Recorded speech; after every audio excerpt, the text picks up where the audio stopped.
My name is Farron Mengler. I am the Urban and Landscaping Design Lead for the Bunbury Outer Ring Road project. The project is delivering 7 commissioned artworks across the alignment. 3 of these artworks are dedicated to local Noongar artists.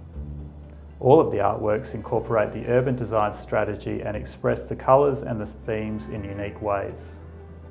The first artwork commission was awarded to a local Noongar artist, Melissa Riley from Daliellup.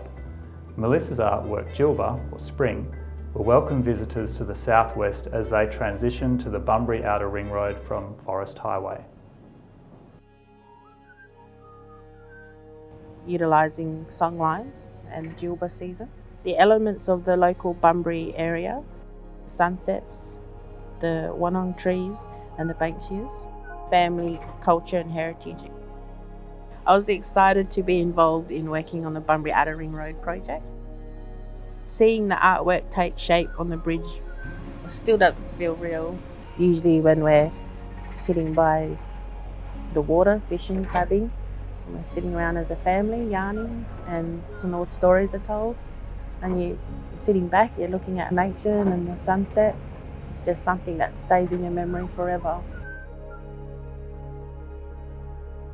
My experience working with the Southwest Gateway Alliance has been amazing. I've been doing so many drive-bys, watching the progress of it. So it's not just for me, it's for everyone.